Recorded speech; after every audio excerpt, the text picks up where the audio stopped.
séculos fomos levados a acreditar que a humanidade veio de um casal, Adão e Eva.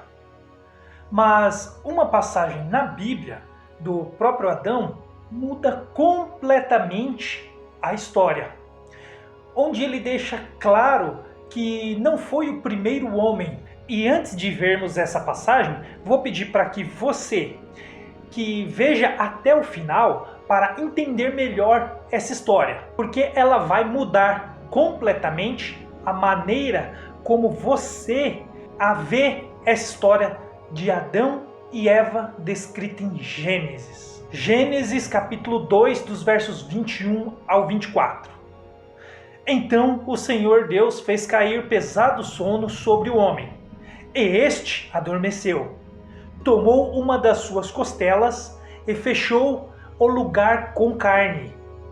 E a costela que o Senhor Deus tomara ao homem, transformou-a numa mulher e lhe a trouxe. E disse o homem: esta, afinal, é osso dos meus ossos e carne da minha carne. Chamar-se-á varoa, porquanto do varão foi tomada. Por isso, deixa o homem pai e mãe e se une à sua mulher, tornando-se os dois uma só carne. Verso 23. E disse o homem. E no verso 24. Por isso deixa o homem pai e mãe e se une à sua mulher, tornando-se os dois uma só carne. Reparou que Adão foi o primeiro homem? Como poderia saber que o homem deixaria pai e mãe para se unir à sua mulher? Adão jamais saberia o que significava isso que ele mesmo falou. Mas então, o que isso quer dizer? Eu sou Denis Bofarin e no vídeo de hoje vamos entender de onde surgiu a história de Adão e Eva. Mas antes, já deixa o seu like, não se esqueça de se inscrever no canal e ativar o sininho de notificações para receber os próximos vídeos. Por muitos séculos, acreditava-se que a humanidade veio de Adão e Eva, mas descobertas arqueológicas mostram que, na verdade, a história bíblica da criação descrita em Gênesis é uma adaptação de uma mitologia ainda mais antiga. Esses achados arqueológicos revelam no 1º ao 3º capítulo do livro de Gênesis que ele tem ligação com os diversos mitos encontrados na antiga Mesopotâmia, que além de ser o berço da civilização, teve forte influência nos autores bíblicos. Os povos da Mesopotâmia tiveram em contato com os hebreus antes como depois do cativeiro da Babilônia, em 587 a 527 a.C., tendo como consequência o nascimento do judaísmo monoteísta rabínico.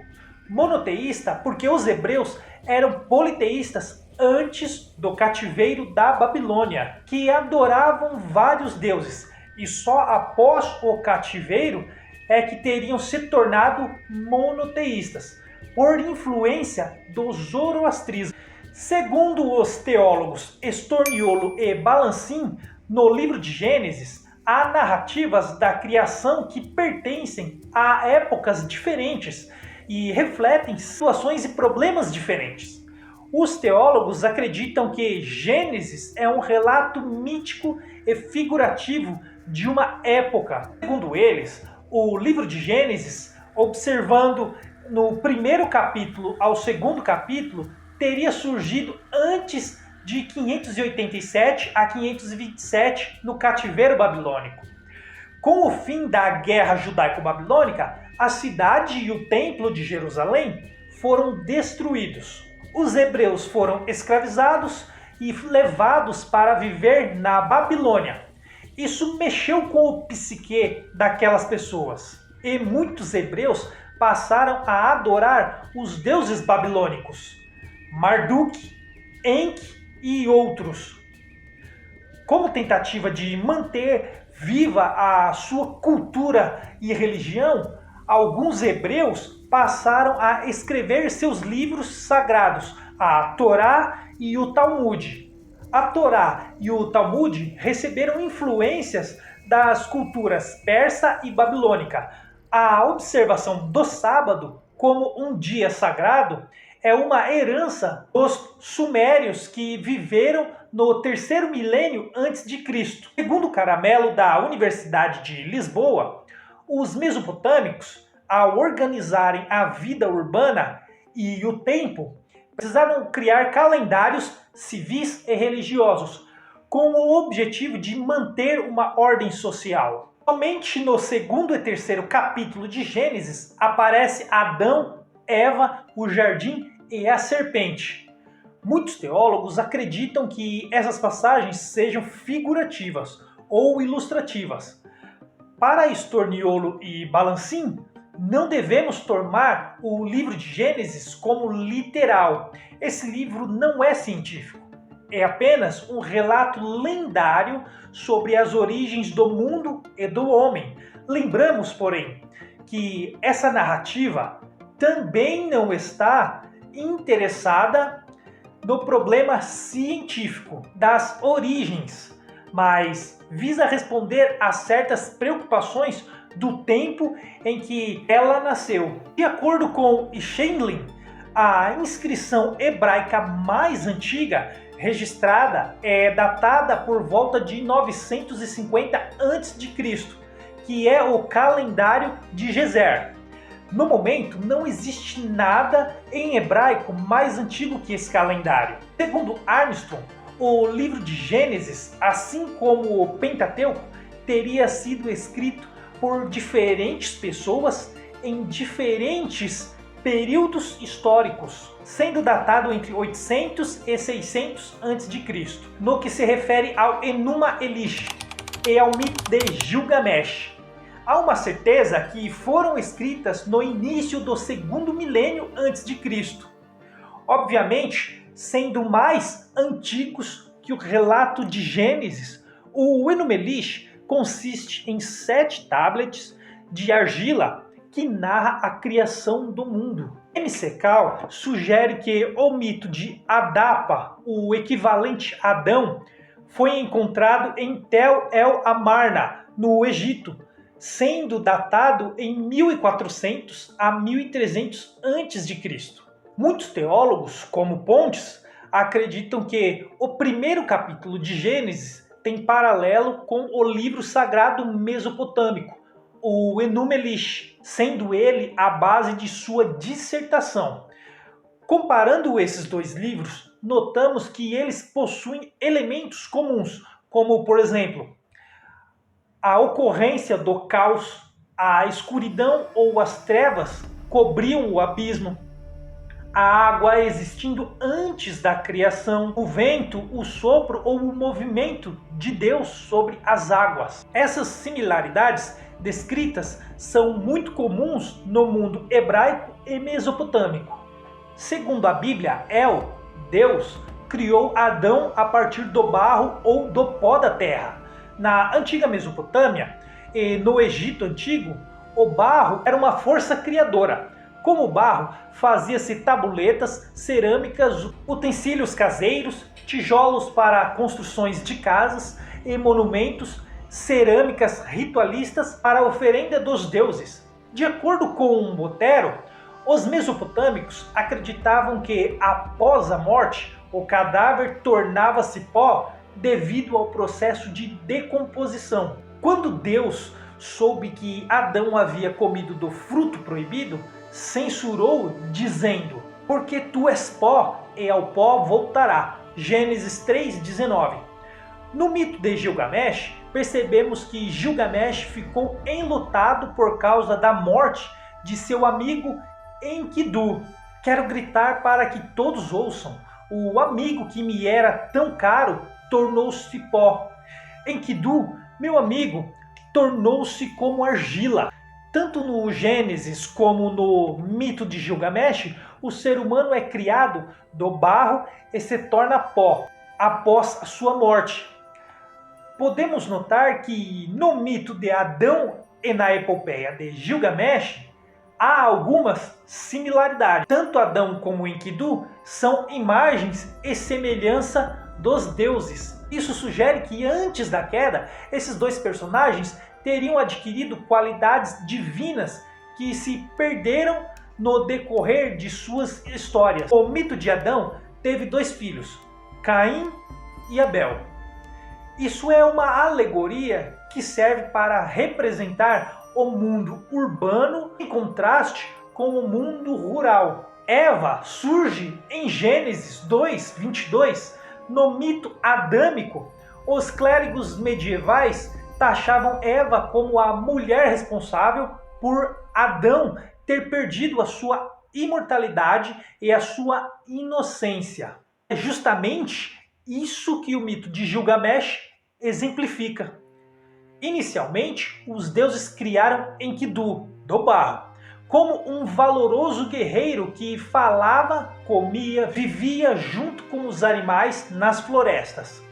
Ele destruía as armadilhas dos caçadores. Ele era inocente a respeito do homem e nada conhecia do cultivo da terra. Enkidu comia grama nas colinas junto com as gazelas e rondava os poços de água com animais da floresta. Junto com os rebanhos de animais de caça, ele se alegrava com a água. Os caçadores foram para Uruk e reclamaram com Gilgamesh que Enkidu estava atrapalhando a caça. E Gilgamesh colocou uma mulher do templo de Instar, desnuda, chamada Shanhat, para seduzi-lo e ter relações com ele. E durante 6 dias e 6 noites eles tiveram relações. Quando terminaram, Enkidu tentou voltar à sua antiga rotina entre os animais da floresta, mas os animais começaram a fugir dele. Moral da história: Enkidu culpou a mulher por ter perdido a sua inocência. Depois de satisfeito, porém, ele voltou para os animais selvagens. Mas agora, ao vê-lo, as gazelas punham-se em disparada. As criaturas agrestes fugiam quando ele se aproximava. Enkidu queria segui-las, mas o seu corpo parecia estar preso por uma corda.